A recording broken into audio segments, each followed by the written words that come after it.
नमस्कार दोस्तों, स्वागत है आप सभी का मेरे YouTube channel GS by NS में। जैसा कि आप सभी को पता ही है कि हमने यहाँ पे हिस्ट्री के लिए एक अपनी सीरीज स्टार्ट की है। तो उस सीरीज के अंदर अगर आपने जो पीछे वाले लेक्चर देखे हैं तो मैं आपको बता देना चाहता हूँ कि जो हमारा एनिसेंट हिस्ट्री है उसको हम बिल्कुल कंप्लीटली अच्छे से कवर कर चुके हैं। और आज से हमारा जो टॉपिक है वो स्टार्ट होने वाला है मिडिवल हिस्ट्री। तो जैसे ही आपकी एनिसेंट खत्म होती है तो उसके बाद हमारी मिडिवल स्टार्ट हो जाएगी और मिडिवल के बाद हम यहाँ पे डिस्कस करेंगे आपकी मॉडर्न हिस्ट्री को। तो आप बोल सकते हो अगर आप किसी भी कॉम्पिटिटिव एग्जाम की तैयारी कर रहे हो और वहां पर हिस्ट्री आपका एक सब्जेक्ट है तो आपको पता है उसकी वेटेज के बारे में ये कोई बताने वाली चीज नहीं है, तो आप इस सीरीज को बिल्कुल फॉलो कर सकते हो। बहुत अच्छे से चीजों को कवर किया गया है। फिर भी अगर कोई आपको डाउट आता है तो आप कमेंट बॉक्स में जरूर बताओ, और चीजें अगर आपको पसंद आती हैं तो आप उनको लाइक कर सकते हो, शेयर कर सकते हो और चैनल को सब्सक्राइब करना ना भूलें, क्योंकि इसके बाद हम आपके जो बाकी अदर सब्जेक्ट हैं उनको भी यहाँ पे 1 बाय 1 डिस्कस करते रहेंगे। तो स्टार्ट करते हैं हमारा आज का जो लेक्चर है मिडिवल हिस्ट्री। तो देखो, मिडिवल हिस्ट्री से पहले आपको एक चीज मैं बिल्कुल अच्छे से बता देना चाहूंगा। जब हमने एनिसेंट हिस्ट्री को भी स्टार्ट किया था तो वहां पर आपको एक चीज बताई थी कि अगर आप हिस्ट्री को अच्छे से पढ़ना चाहते हो तो आपको इन दो चीजों के ऊपर बिल्कुल अच्छे से ध्यान देना होगा। अगर आप इन दो चीजों को ध्यान दे के पढ़ते हो तो हिस्ट्री को आप लंबे टाइम तक याद रख पाओगे। पहली जो आपको बताई गई थी वो थी आपकी क्रोनोलॉजी, और दूसरी जो आपको बताई गई थी वो थी आपकी ज्योग्राफी। अब अगर कोई आपसे देखो, जब अगर आपने पुराने पेपर अगर कभी भी उठा के देखे होंगे तो आपने एक चीज तो जरूर देखी होगी कि भाई दो राजाओं के बीच में लड़ाई हुई है। तो लड़ाई के बीच में आपसे ये कोई नहीं पूछता कि वहां पर कितने आदमी मारे गए, कितने हाथी मरे, कितने घोड़े मरे। इन चीजों के बारे में आपसे कोई भी नहीं क्वेश्चन पूछेगा। आपका जो क्वेश्चन होगा वो होगा आपका क्रोनोलॉजी के बेसिस पे, ये लड़ाई कब हुई और वहां की जो ज्योग्राफी थी वो कैसी थी। अगर आप ज्योग्राफी और क्रोनोलॉजी को अच्छे से पढ़ते हो तो आपको उस चीज के बारे में बहुत सी चीजें पता चल जाएंगी, क्या क्या इसके रीजन थे। अगर वो कोई भी ग्रोथ किया किसी भी एम्पायर ने, या कोई भी जो एम्पायर वो आपका डिक्लाइन हुआ, तो वो सारी चीजें आपको यहाँ से अच्छे से क्लियर हो जाएंगी। तो आप इन चीजों के ऊपर जरूर अच्छे से ध्यान देना। तो देखो, क्रोनोलॉजी में आपको एक बार दोबारा से रिवाइज करवा रहा हूँ। ये जो आपकी प्री हिस्ट्री से लेके आपका जो चोल एम्पायर है, यहां तक हमने इसको डिस्कस किया था एनिसेंट हिस्ट्री के टाइम पे। अब एनिसेंट हिस्ट्री आप समझ सकते हो, ये मैंने पूरा अच्छे से डिस्कस किया था। अगर आपको कोई भी डाउट है इनमें से तो आप एक बार जाके वो पीछे देख सकते हो। अब हम बात करते हैं आज से हमारी मिडिवल हिस्ट्री। तो देखो, स्टार्ट करते हैं मिडिवल हिस्ट्री को।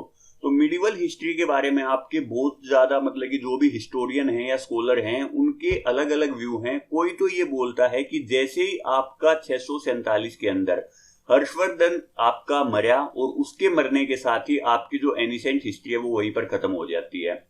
कुछ लोगों का ये मानना है कि जब आपके जो मुस्लिम हैं उन्होंने जब इंडिया के अंदर एंट्री की 700 एडी के अंदर, तो आपका वहां से मिडिवल हिस्ट्री की स्टार्टिंग हो जाती है। तो आप नियरली ये बोल सकते हो कि जो आपकी 7th सेंचुरी है एडी, उसके अंदर आपकी जो मिडिवल हिस्ट्री है वो वहां से स्टार्ट मानी जाएगी। तो 7th आप एक मतलब कि एक कॉमन वर्ड बोल सकते हो आपकी 7th सेंचुरी से हमारी जो मिडिवल हिस्ट्री है वो स्टार्ट हो चुकी है। क्योंकि देखो, आपका जो हर्षवर्धन की जो डेथ हुई है वो भी यहीं पर हुई है। उसके बाद जो मुस्लिम ने यहाँ पे एंट्री की है फर्स्ट टाइम सिंध के ऊपर, तो वो भी आपका यहीं पे हुआ है।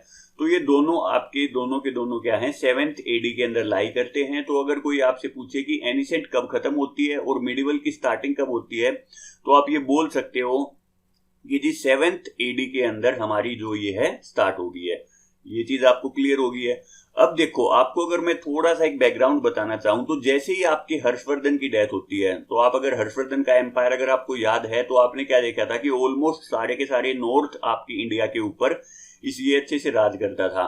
लेकिन इसकी डेथ के बाद क्या है, इसके जितने भी फ्यूडेटरी थे उन सभी ने अपनी इंडिपेंडेंस डिक्लेयर कर दी और सभी ने अपना अलग अलग इंडिपेंडेंट राज्य है वो स्थापित कर लिया था। इतनी चीज आपको क्लियर है। तो नॉर्थ आपका जो इंडिया है वहां पर आपका एक वैक्यूम क्रिएट हो गया था, और उस वैक्यूम को फिल किसने किया, उस वैक्यूम को फिल किया नॉर्थ इंडिया के अंदर आपका राजपूतों ने। तो जितने भी आपके राजपूत एज आपको पढ़ाई जाएंगी, चौहान, चौहान के बाद आपका तोमर, तोमर के बाद आपका गुर्जर प्रतिहार, तो ये सारे आपको अभी डिटेल में बताऊंगा मैं इन सभी को आज। तो ये आपका जो 7th सेंचुरी से लेके 12th सेंचुरी तक है। तो नॉर्थ इंडिया के अंदर आपके यही आपके राज करते हैं। और अगर हम बात करते हैं तो साउथ इंडिया के अंदर क्या चल रहा है, तो साउथ इंडिया के अंदर आपका पल्लव, चालुक्य, राष्ट्रकूट और चोल, तो ये आपके क्या है साउथ इंडिया के अंदर उस टाइम पे राज कर रहे हैं। तो इन सभी के बारे में मैंने डिटेल में बताया था, जो जो इनके इंपोर्टेंट रूलर थे, क्या क्या इनका मतलब कि आपका एडमिनिस्ट्रेशन था, क्या क्या अगर हम बात करते हैं तो इनका जो रिलीजन कौन सा फॉलो करते थे, रिलीजन के बाद इनका आर्किटेक्चर क्या था, तो वो सारी चीजें मैं आपको डिटेल में पढ़ा चुका हूँ। अगर किसी बच्चे को कोई डाउट है तो वो जाके आपके जो लास्ट लेक्चर है उनको एक बार देख सकता है। तो अब आपको इंडिया की जो सिचुएशन है वो बिल्कुल अच्छे से क्लियर हो गई है कि नॉर्थ इंडिया के अंदर आपकी क्या सिचुएशन है और साउथ इंडिया के अंदर क्या सिचुएशन है। लेकिन इस इंडिया के अलावा भी आपका वर्ल्ड के अंदर क्या होता है, एक नए धर्म का ओरिजिन होता है। तो आज हम उस नए धर्म के ओरिजिन के बारे में डिस्कस करेंगे और फिर कैसे वो नया धर्म है वो इतना जल्दी से फैलता हुआ कि अगले 100 साल के अंदर अंदर ही वो हमारे इंडिया तक एंट्री कर जाता है सिंध के अंदर। तो वो चीज हम डिस्कस करेंगे। और जो राजपूत एज है 7th सेंचुरी से लेके 12th सेंचुरी एडी तक, तो उसके बारे में डिस्कस करेंगे। तो आज का जो हमारा टॉपिक है वो इन तीनों चीजों को डिस्कस करेगा। तो अब आपको एक बेसिक जो बैकग्राउंड है वो पता चल गया कि हमारे इंडिया के अंदर क्या सिचुएशन बनी हुई है और उस चीज को कैसे मतलब कि मुस्लिम आके वो यहाँ पर 12th सेंचुरी के अंदर आपको पता ही होगा कि एक दिल्ली सल्तनत के नाम से आपका अलग से मुस्लिम एम्पायर है वो आपका स्टार्ट हो जाता है। जैसे ही वो खत्म होगा उसके बाद आपका मुगल एम्पायर स्टार्ट हो जाएगा। तो वो चीज तो आपको शायद पता ही होगा, अगर नहीं भी पता है तो देखो उन चीजों को बिल्कुल हम आगे डिटेल में डिस्कस करने वाले हैं। तो स्टार्ट करते हैं ब्रीफ हिस्ट्री ऑफ इस्लाम से। आपका जो इस्लाम धर्म है उसकी उत्पत्ति कैसे होती है। तो अगर हम बात करते हैं तो देखो इस्लाम से पहले का मैं आपको एक आइडिया बताना चाहता हूं। ये आपका है अरब पेनिनसुला। अरब पेनिनसुला के बारे में आपको पता ही होगा, ये आपका अरब सी है। तो इस अरब सी के आसपास मतलब कि आपका देखो तीनों चारों तरफ से ये आपका क्या है, पानी से आपका कवर है, तो इसीलिए इसको अरब पेनिनसुला बोलते हैं। आज के दिन का आपका जो सऊदी अरेबिया हो गया, आपका यूएई, कुवैत, ओमान, यमन, ऊपर आपका इराक है यहाँ पर, तो ये सारी कंट्रीज के अंदर लाई करती हैं। तो ये आपको जो दिखाई दे रहा है ये आपका है प्री इस्लामिक अरेबियन पेनिनसुला। अभी तक यहाँ पे इस्लाम धर्म की उत्पत्ति नहीं हुई है। और यहाँ पर देखो आपको जितने भी छोटे छोटे छोटे छोटे जो ये आपको मतलब कि नाम दिखाई दे रहे हैं, ये यहाँ के सारे क्या हैं, पॉलीएथिस्ट ट्राइब हैं। पॉलीएथिस्ट ट्राइब का मीनिंग क्या है, ये जो ट्राइब है ये अपना किसी और भगवान को फॉलो करती हैं। ये वाली जो ट्राइब है ये किसी और भगवान को फॉलो करती है। ये वाली जो ट्राइब है ये किसी और भगवान को फॉलो करती है। तो मीन्स क्या है, यहाँ पर जितने भी ये अलग अलग जो ट्राइब हैं ये अपने अलग अलग भगवान को फॉलो करती हैं और उनकी वहां पर एक मूर्ति रखी रहती है और ये उस मूर्ति की पूजा करते हैं। और बेसिकली वो जो मूर्ति है आपकी, वो यहाँ पे जो ये मक्का आपको दिखाई दे रही है ना, मक्का जो आपकी प्लेस है, आज के दिन भी आपको पता ही होगा मक्का और मदीना सऊदी अरब के अंदर दो बहुत ही इंपॉर्टेंट सिटी हैं। तो इस मक्का के अंदर वो मूर्तियां रखी रहती हैं और वो जो मूर्तियां जहां पर रखी रहती हैं उस स्थान को ये बोलते हैं काबा। तो ये काबा के स्थान पे सभी धर्म की अपनी मूर्तियां रखी रहती हैं और जो सभी धर्म वाले हैं वो वहां पर आके अपनी पूजा करते हैं। ये अब तक आपको क्लियर हो गया कि प्री इस्लामिक इस्लाम धर्म की उत्पत्ति होने से पहले आपकी जो अरेबियन पेनिनसुला है उसकी क्या सिचुएशन है, इतना आपको क्लियर हो गया। अब हम बात करते हैं तो थोड़ा सा आपकी इस्लाम धर्म की उत्पत्ति कैसे हुई, तो वो चीज आपको अच्छे से क्लियर होनी चाहिए। तो उसके लिए आपको पता होना चाहिए, ये देखो ये यहाँ पर आपका अरेबियन पेनिनसुला है, इसको आप यहाँ पर बिल्कुल अच्छे से देख पा रहे हो। अब इस धर्म को देख रहे हो आप, तो इसके अलावा आपका क्या होता है, दो बड़े एम्पायर होते हैं। एक तो होता है आपका पर्शियन एम्पायर, ईरान है आपका ये, तो आपने पढ़ाई होगा इसके बारे में, मैंने पहले भी इसका 2-3 बार जिक्र किया है। और उसके बाद आपका दूसरा है आपका रोमन एम्पायर। तो रोमन एम्पायर के ऊपर आपका जो बिजेटियन है ये आपकी एक डायनेस्टी है, वंश है जो यहाँ पे रूल कर रहा है। और आपका जो पर्शियन एम्पायर है यहाँ पर आपका जो सैसेनिड डायनेस्टी है वो आपकी रूल कर रही है। अभी देखो ये दोनों, हमारे इंडिया की बात नहीं कर रहे हैं अभी हम, इंडिया के अंदर तो आपको पता ही है कि 7th से लेकर 12th के अंदर दो सिचुएशन चल रही है, नॉर्थ का भी और साउथ का भी। अब ये हम इंडिया के आउटसाइड वर्ल्ड की बात कर रहे हैं। तो अब इन दोनों का बॉर्डर देखो आपका, ये यहाँ पे लाई करता है। तो इन दोनों के अंदर क्या होती है, कॉन्स्टेंटली आपकी वॉर चलती रहती है। और नियरली आप बोल सकते हो कि 602 से लेके 620 तक आपकी इनके बीच में बहुत ही ज्यादा मतलब कि हाई स्केल के ऊपर वॉर होती है। और उसके अंदर आपका क्या होता है, जो पर्शियन एम्पायर है या जो सैसेनिड डायनेस्टी है उसकी हार हो जाती है। अब हार होने के बाद आप ये बोल सकते हो ये तो बिल्कुल ही खत्म हो गया। और खत्म होने के साथ साथ आप बोल सकते हो कि जो आपका ब्रेजिटिन एम्पायर है इसको भी इतना ज्यादा नुकसान हुआ कि इस सारे रीजन के अंदर भी आपका क्या है, जो आप ये वर्ल्ड का ये रीजन देख रहे हो, यहां पर आपका एक वैक्यूम क्रिएट हो जाता है। वो चाहे आप पॉलिटिकल लेवल के ऊपर बोलो या फिर आपका जो मतलब कि रिलीजन लेवल के ऊपर बोलो। देखो रिलीजन भी जो जो ये फॉलो करते थे वो सारे भी मतलब कि एक हिसाब से आप बोल सकते हो टूट चुके हैं। यहाँ पर भी आपके मतलब कि ये आपका जो रिलीजन था वो किसको फॉलो करते थे, क्रिश्चियनिटी को फॉलो करते थे, तो ये भी अपना मतलब एक हिसाब से बिल्कुल कमजोर हो चुके हैं। और ये आपके जोरास्ट्रियन रिलीजन को फॉलो करते थे, तो इनका भी यहाँ पर मतलब कि क्या है, बहुत ही ज्यादा डिक्लाइन हो चुका है। तो दोनों के अंदर आपका क्या है, यहाँ पे एक वैक्यूम क्रिएट हो चुका है। अब उस वैक्यूम को फिल करने के लिए आपका यहां से एक नए धर्म का आपका उत्पत्ति होगी, और जो कौन करता है, जो आपके करते हैं मोहम्मद पैगंबर। तो मोहम्मद पैगंबर बेसिकली आपके क्या है, मक्का रीजन में आपके मतलब कि उनका ओरिजिन होता है। और ये आपको देखो अभी मैं आपको नेक्स्ट स्लाइड में बताता हूं।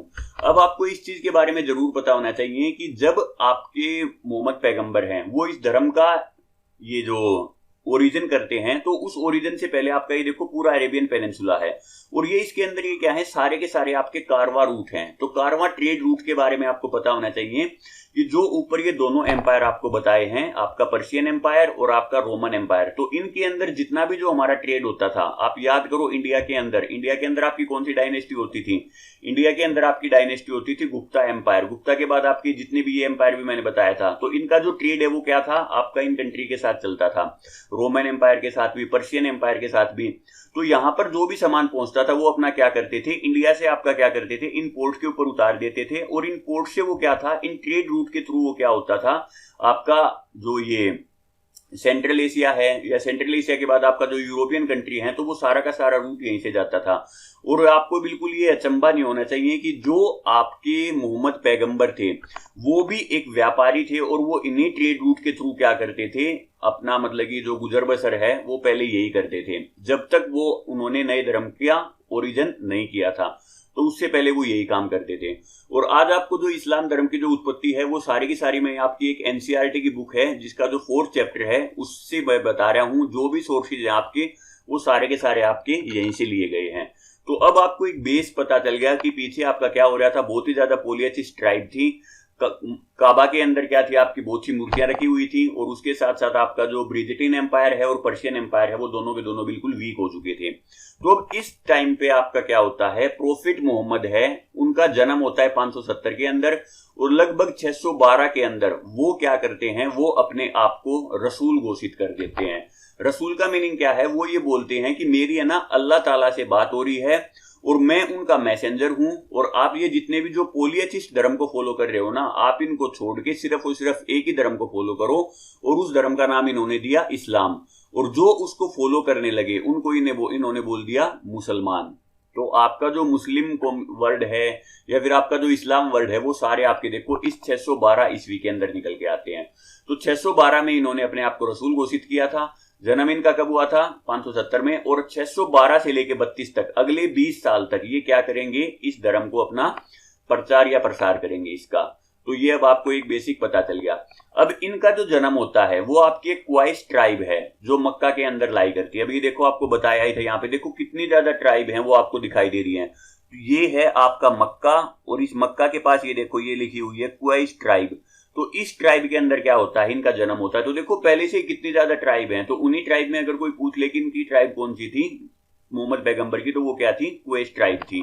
तो ये अब आपको क्लियर हो गया। अब जैसे जैसे देखो इन्होंने 612 के अंदर अपना नया धर्म बनाया, तो वहां पर पॉलिटिकली वैक्यूम तो आपका क्रिएट हो ही चुका था। अब यहां पर आपका जो अरब पेनिनसुला है वो आपका 2 पार्ट में डिवाइड हो चुका था। एक तो थे आपके पूरे व्यापारी वर्ग जो बहुत ही ज्यादा अमीर होते थे, और उनको छोड़ के जो आपका दूसरा था ना वो आपके बहुत ही ज्यादा गरीब होते थे। तो उन गरीबों के अंदर क्या हुआ, ये आपका धर्म है वो बहुत ही ज्यादा पॉपुलर होना स्टार्ट हो गया। अब पॉपुलर होना स्टार्ट हो गया तो क्या हो गया, वो इसके जो फॉलोवर हैं या जो मुस्लिम कम्युनिटी है वो अपना चेंज होते गए। अब उस चेंज होने की वजह से क्या हुआ कि मक्का रीजन के अंदर जितने भी आपके जो व्यापारी थे उन सभी को ये चीज रास नहीं आई। तो उन्होंने क्या किया, मोहम्मद पैगंबर को यहां से मक्का से आपका डिस्प्लेस कर दिया कि आप मक्का को छोड़ के यहां से निकल जाओ। तो उसके ऊपर इतना ज्यादा प्रेशर बना दिया गया कि उनको मक्का को छोड़ के वहां से निकलना पड़ा। अब वो मक्का को छोड़ के 622 के अंदर 12 से लेके 22 तक तो 10 साल तो इन्होंने क्या किया, मक्का के अंदर ही अपने धर्म को फैलाया। फिर 22 में इनको देखो माइग्रेशन हो जाता है इनका, कहां से, मक्का से मदीना। और ये ऐसे ही नहीं होता, वहां के जो जितने भी जो ये आपके इलाइट पीपल थे या जो भी व्यापारी थे, उनको ये चीज रास नहीं आ रही थी कि ये तो बहुत ज्यादा फेमस होता जा रहा था। तो उन्होंने इसके ऊपर इतना ज्यादा प्रेशर बनाया कि इसको यहां से जबरदस्ती वो छोड़ के जाना पड़ा। और जब ये वहां से मक्का को छोड़ के मदीना की तरफ जाता है तो उसी यात्रा को ये क्या बोलते हैं, हिजरा। तो ये आपका जो वर्ड आता है ना हिजरा, तो हिजरा का मीनिंग क्या होता है कि जी 622 के अंदर वो मक्का को छोड़ के मदीना की तरफ आपका चल दिया था। और जैसे ही वो चलता है तो यहां से आपके एक नए कैलेंडर की शुरुआत होती है, जिसको मुस्लिम आपके जो कम्युनिटी है उसके अंदर बोला जाता है हिजरी कैलेंडर। तो ये आपका हिजरी कैलेंडर है, ठीक है। और इससे पहले भी अगर आपको याद होगा तो आपको 2-3 कैलेंडर में पहले बता चुका हूं। जैसे आपका विक्रम संवत है तो ये आपको याद होगा 57 BC के अंदर स्टार्ट हुआ था। आपका शक संवत है ये आपका 78 AD के अंदर स्टार्ट हुआ था। और जो आपका गुप्ता ईरा है वो आपका यहाँ पे स्टार्ट हुआ था 320 के अंदर। तो अलग अलग सभी के बारे में बता चुका हूँ। आपके लिए इंपॉर्टेंट है आपका शक संवत, जिसको गवर्नमेंट ऑफ इंडिया भी आपकी फॉलो करती है। और जो हम जो नॉर्मल पीपल है जैसे जनवरी, फरवरी, मार्च, अप्रैल ये आप पढ़ते हो तो इसको हम बोलते हैं ग्रिगोरियन कैलेंडर। या आपका वेस्टर्न कैलेंडर है आपका, तो ये आपका ग्रिगोरियन कैलेंडर है, यह एक अलग चीज है। तो ये आप अगर कुछ भी डाउट है तो आप पीछे वाले लेक्चर जाके एक बार फॉलो कर सकते हो। तो इतनी कहानी आपको अब तक समझ में आ चुकी है। अब उसके बाद क्या होता है कि जैसे ही आपके मोहम्मद पैगंबर की डेथ होती है 632 के अंदर, तो इनकी डेथ के बाद क्या होता है, आपकी एक पोस्ट बनती है जिसको बोलते हैं खलीफा आफ्टर प्रोफेट। प्रोफेट के मरने के बाद आपकी पोस्ट बन जाएगी खलीफा। और ये खलीफा का मीनिंग क्या होता है, जो इनके रिलीजियस और पॉलिटिकल हेड होंगे। तो जब ये डेथ होती है इनकी तो आपके क्या होते हैं, टोटल आपके 4 खलीफा बनते हैं। वो देखो आप ये देख सकते हो 632 में इनकी डेथ हुई, तो 632 से लेके 661 तक आपकी जो पहली जो खलीफेट बनती है वो आपकी कौन होती है, वो होती है आपकी राशिदुन मोहम्मद। और ये आपकी सऊदी अरब से ही क्या करती है, कंट्रोल करती है मुस्लिम एम्पायर को। और इसके अंदर क्या होते हैं कि जो मोहम्मद पैगंबर के साथ 4 उनके राइटली गाइडेड जो खलीफा थे ना, वो इसको मतलब कि चलाते हैं। ये आपको पता होना चाहिए इनके 4 बंदे होते हैं। और आपको ये भी पता होना चाहिए जैसे ही इनकी मोहम्मद पैगंबर की डेथ हो जाती है तो आपकी जो मुस्लिम कम्युनिटी है वो आपकी 2 रिलीजन में डिवाइड हो जाती है। देखो जैसे इनकी डेथ होती है तो कुछ तो इसके जो फॉलोवर थे वो ये मानते हैं कि इनके दामाद थे अली, उनको अगला मोहम्मद बनना चाहिए, प्रोफेट बनना चाहिए। लेकिन कुछ ये बोलते हैं जी अली तो ठीक है, उनको नॉलेज तो नहीं है ना मुस्लिम धर्म के बारे में। इनके जो 4 जो ये राइटली गाइडेड जो फॉलोवर हैं, जो हमेशा से इनके साथ रहे, जिन्होंने धर्म की उत्पत्ति के अंदर उनको अच्छे से फॉलो किया, स्टार्टिंग से लेके एंडिंग तक जिन्होंने इनको फॉलो किया, तो उन्हीं के अंदर थे आपके अबू बकर। तो वो ये बोल रहे थे कि उनको आपका क्या होना चाहिए, प्रॉफिट बनना चाहिए।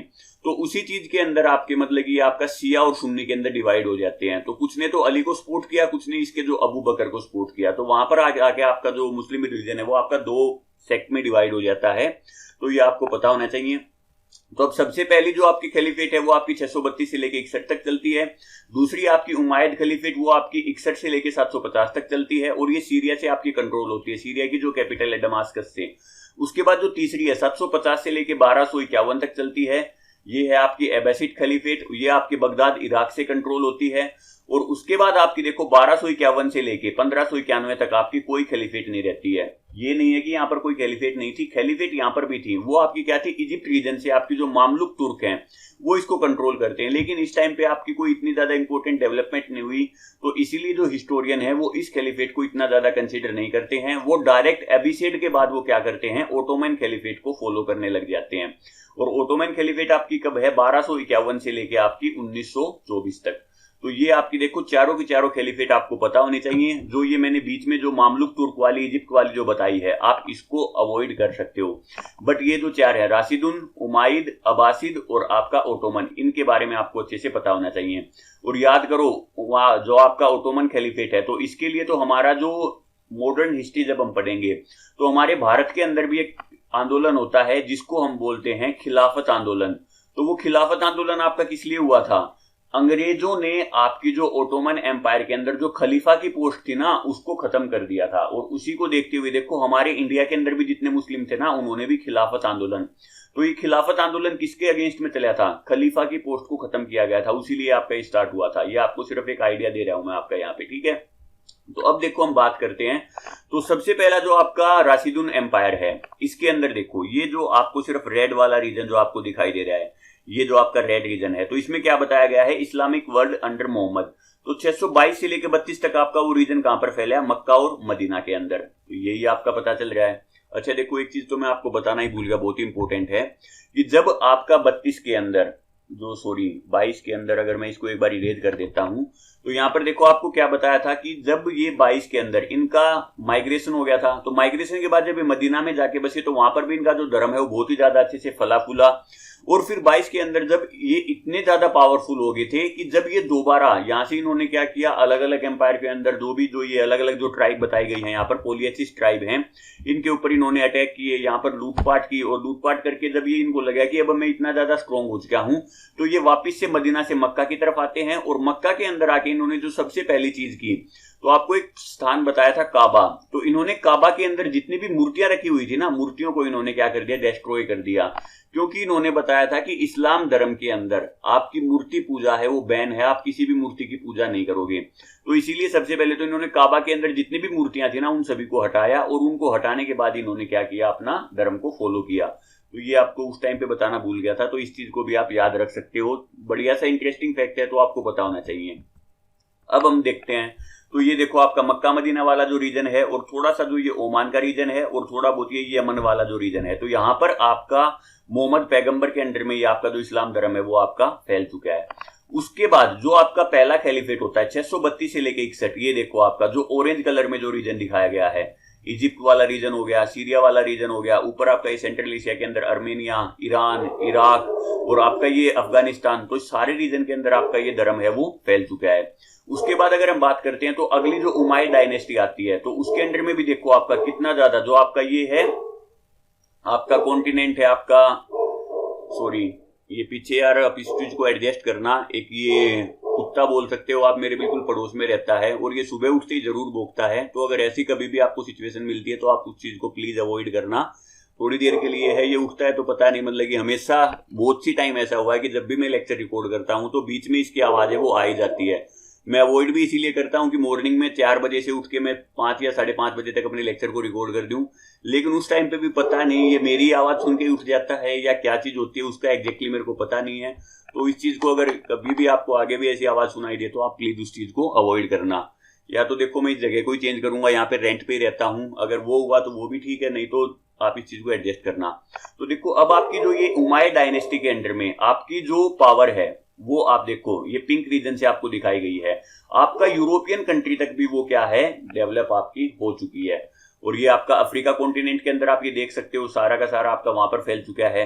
और ये आपका देखो जो पाकिस्तान वाला रीजन है, पाकिस्तान रीजन के अंदर क्या है आपका, इंडस रिवर है, तो मोस्टली आपका जो पाकिस्तान वाला रीजन है उस सारे के ऊपर क्या है आपका, मुस्लिम डायनेस्टी ने फॉलो कर दिया। तो आप ये देख सकते हो, अगर 622 में इस धर्म की स्थापना हुई थी, 622 से लेके 750, सिर्फ 200 साल के अंदर आप ये बोल सकते हो कि कितने ज्यादा रीजन के अंदर ये आपका फैल चुका है। तो जितना आपका वास्टली लेवल के ऊपर ये जो फैला है धर्म, उतना आप पीछे हिस्ट्री में जाके देख सकते हो, बुद्धिज्म को आपने पढ़ लिया, जैनिज्म को आपने पढ़ लिया, हिंदुइज्म को आपने पढ़ लिया, उतनी तेजी से आपका कोई भी धर्म है वो नहीं फैला है। ठीक है, तो ये अब आप देख सकते हो। तो इसको देख के आपको आइडिया लग गया होगा कि चारों जो आपकी कैलिफेट हैं उनके अंडर में आपका क्या क्या डेवलपमेंट हुआ।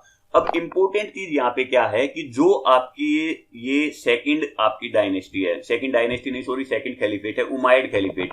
तो इस उमायद खलीफेट के अंदर क्या होता है, यहाँ के जो गवर्नर होते हैं बगदाद से, वो क्या करते हैं, अपने 18 साल के बेटे को, मोहम्मद बिन कासिम को, वो ये बोलते हैं, बेटा नहीं इनका भतीजा होता है ये, तो अपने भतीजे को ये बोलते हैं कि आप एक काम करो, आप इंडिया के अंदर जाओ और इंडिया के अंदर भी जाके हमारा जो मुस्लिम धर्म है उसको आप वहां पर फैलाओ।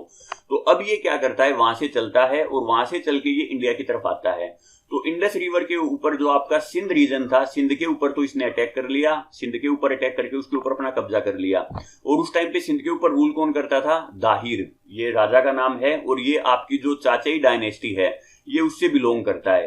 तो ये आके वहां पर उसके ऊपर अटैक करता है और उसको हरा के आपका सिंध के ऊपर रूल कर देता है। ये देखो, आप अगर इसको मैप में देखना चाहते हो तो आप ये मैप में देख सकते हो। तो ये खलीफेट है आपकी, और ये खलीफेट कौन सी है, उमायद खलीफेट, जो आपकी सेकंड खलीफेट है। तो इसने यहां से आपका अटैक किया और ये देखो आपका सिंध के ऊपर इसने यहाँ पे कब्जा कर लिया। अब सिंध के बाद 700 में ये यहाँ पर कब्जा कर लेता है। तो आगे भी इंडिया के अंदर एंट्री करने के लिए कौन खड़े हैं इसके सामने, गुर्जर, या आप बोल सकते हो कि आपके राजपूत खड़े हैं। तो राजपूतों के साथ इनके बहुत ज्यादा आपके मतलब की लड़ाइयां होती हैं, लेकिन जब तक राजपूत आपके एक रहते हैं, एक तो वो उस टाइम पे भी नहीं थे, बट 1200 तक आपका क्या होता है, वो आपके इंडिया में एंट्री नहीं कर पाते हैं। ठीक है, तो इंडिया में एंट्री उनकी 1200 के अंदर कैसे होगी वो भी मैं आपको आगे चल के बताऊंगा। बट अभी इनको जो मेन जो कॉन्फ्रेंट आपको मिलता है मुस्लिम को, जो मुस्लिम कम्युनिटी इंडिया के अंदर नहीं घुस पाई, 700 से लेके जो 1200 वाला रीजन है नॉर्थ इंडिया के अंदर, आप याद करो का क्या बताया था आपको कि यहाँ पर राजपूत जो डायनेस्टी है वही आपकी क्या कर रही है, रूल कर रही है।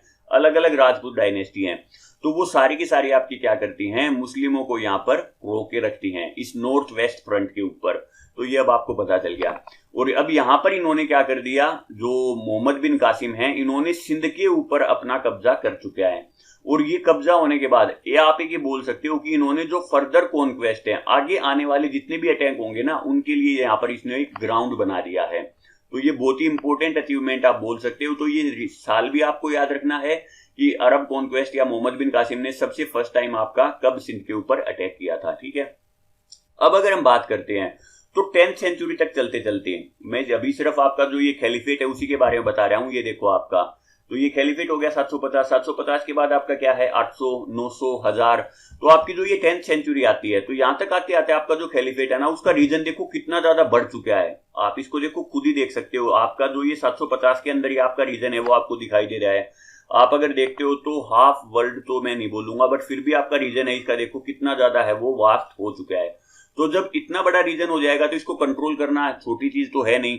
तो 10th के अंदर आके आपका क्या होता है कि यहाँ पर आपके जो भी खलीफेट है ना, वो ब्रोक होना स्टार्ट हो जाता है छोटे छोटे किंगडम के अंदर। और उन छोटे छोटे किंगडम को या तो तुर्क कंट्रोल करते हैं या फिर आपके सुल्तान। तो यहाँ पर आपका मतलब कि राजा नहीं बोला जाएगा उसको, जो भी आपका किंग होगा, किंग को ये क्या बोलते हैं, सुल्तान बोलते हैं। और आपका अब जो खलीफा है ना, जिसको पहले पॉलिटिकल और रिलीजियस हेड माना जाता था, उसको सिर्फ और सिर्फ एक रिलीजियस फिगर हेड बना दिया जाता है। उसको ये बोल दिया जाता है भाई पॉलिटिकली जो भी कोई मैटर होगा उसको हम राजा जो सुल्तान होगा वो खुद हैंडल करेगा। आपका काम ये है कि जो भी कोई रिलीजियस आपका जो भी कोई डाउट होगा तो उसके लिए आपकी हेल्प है वो ले ली जाएगी। तो यहाँ पर आप बोल सकते हो कि 10th सेंचुरी के अंदर आपके जो खलीफा है वो सिर्फ और सिर्फ आपका एक रिलीजियस फिगर हेड रह जाएगा। ठीक है, अब आपको मैं बताना चाहता हूं कि आपको लगेगा कि सर 712 के अंदर हमारे इंडिया के अंदर फर्स्ट टाइम मुस्लिम की एंट्री होती है। नहीं, ऐसा नहीं है। अगर आप हिस्ट्री के अंदर जाके देखते हो तो सबसे पुरानी जो मोस्क है हमारे इंडिया के अंदर वो आपकी अंजुमन मोस्क है, और वो केरला के अंदर है।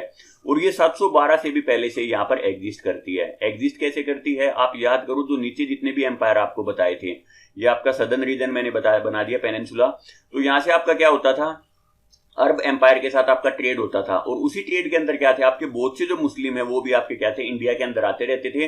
और उन्होंने केरला के अंदर अपनी पहली जो नमाज अदा करने के लिए अपनी जो मोस्क है वो बना दी थी वहां पे। ठीक है, और ये आपकी ओल्डेस्ट मोस्क है इंडिया के अंदर।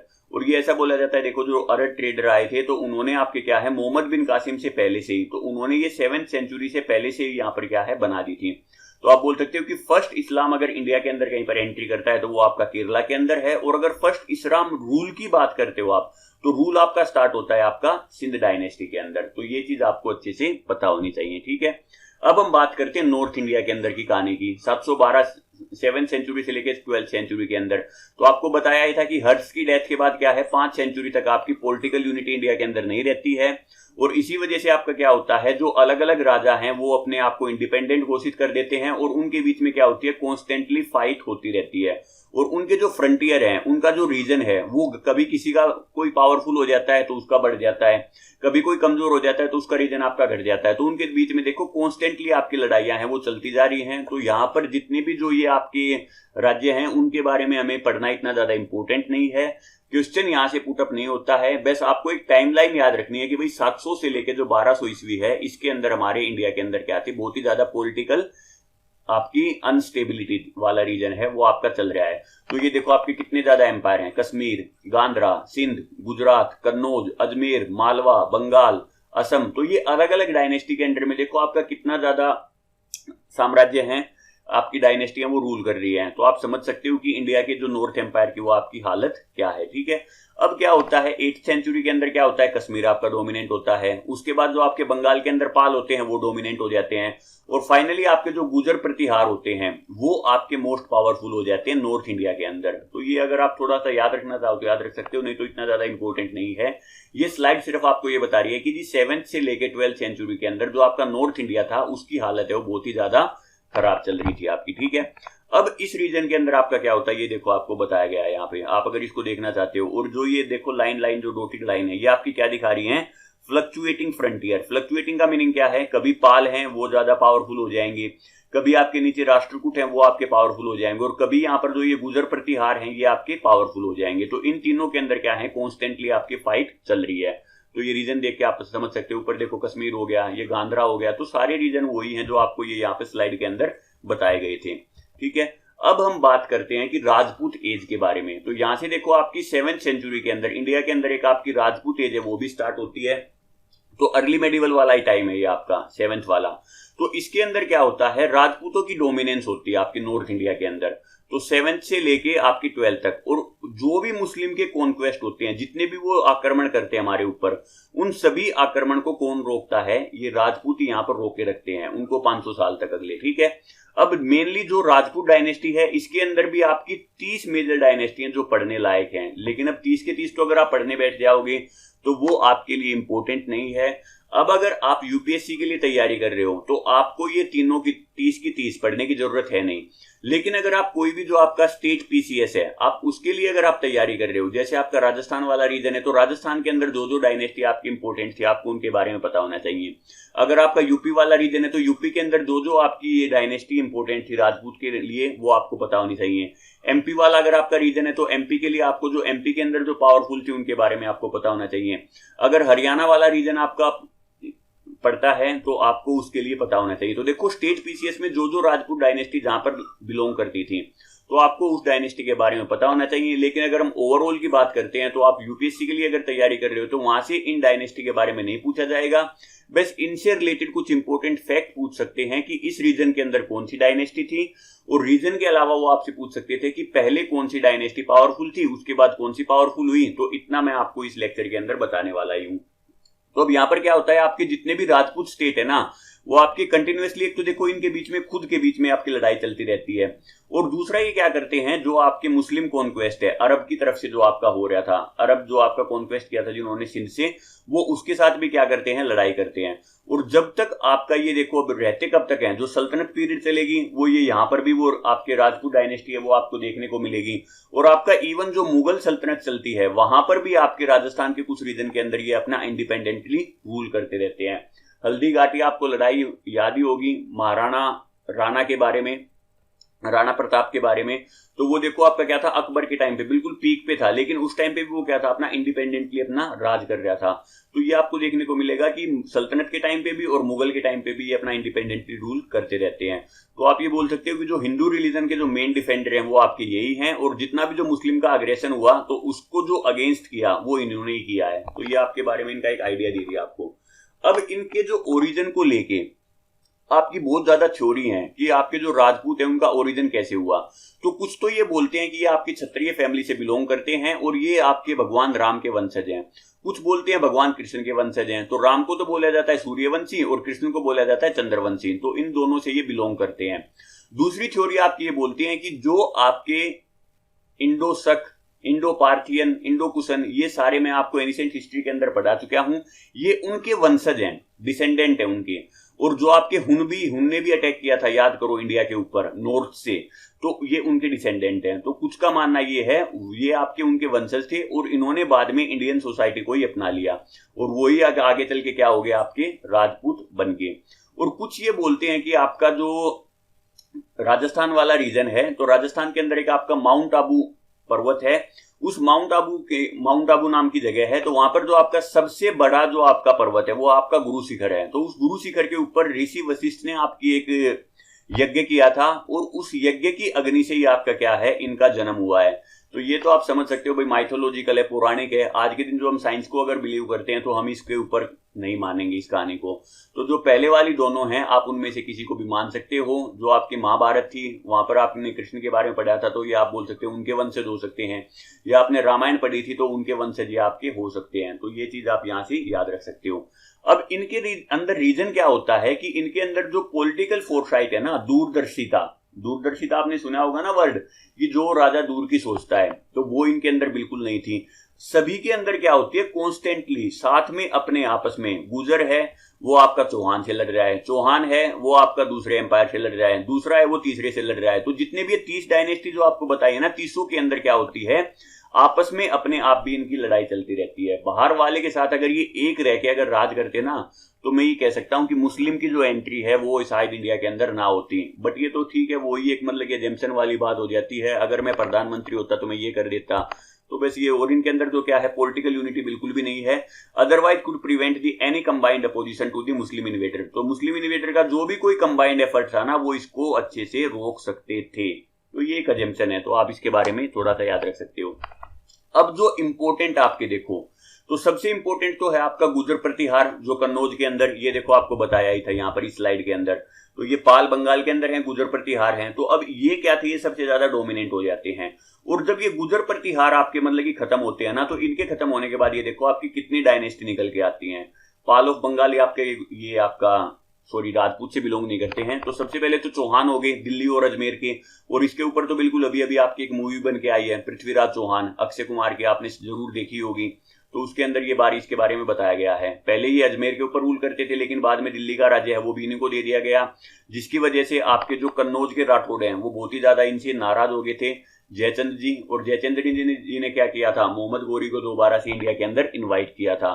फिर वहां पर आपका सेकंड बैटल ऑफ टेराइन होती है, तो वो चीज आप जरूर पढ़ चुके होंगे, ठीक है। और जो ये कन्नौज जो आपके राठौड़ से जो आपके रूल कर रहे हैं, तो इनको ये बोला जाता है कि ये आपके जो डिसेंडेंट है ना राष्ट्रकूट के, तो ये आपकी यही डिसेंडेंट है। और इन चौहान ने क्या किया, जो आपके चंदेला थे बुंदेलखंड के, इनको बिल्कुल ही कंप्लीटली यहाँ पर डिस्ट्रॉय कर दिया था।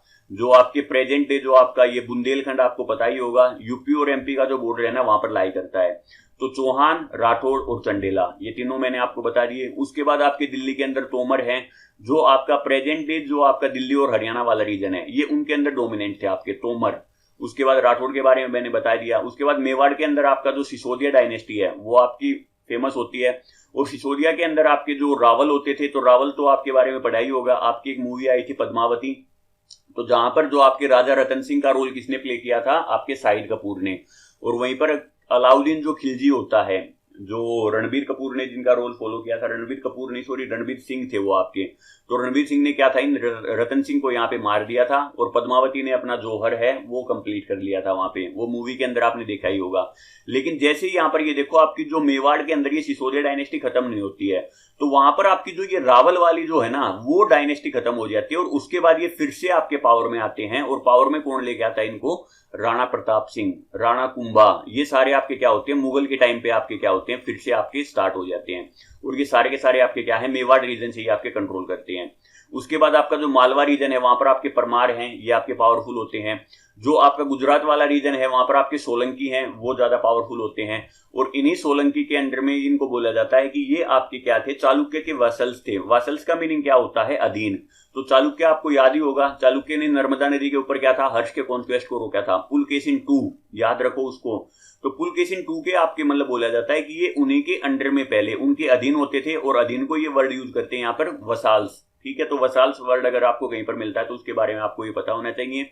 तो ये चालुक्य के अंडर में ये आपके अधीन थे उनके। जैसे ही वो चालुक्य खत्म होता है, तो ये अपने आप को इंडिपेंडेंट घोषित करके ये गुजरात के अंदर अपना नया साम्राज्य एस्टेब्लिश कर लेते हैं, जिसको इन्होंने बोला सोलंकी ऑफ गुजरात।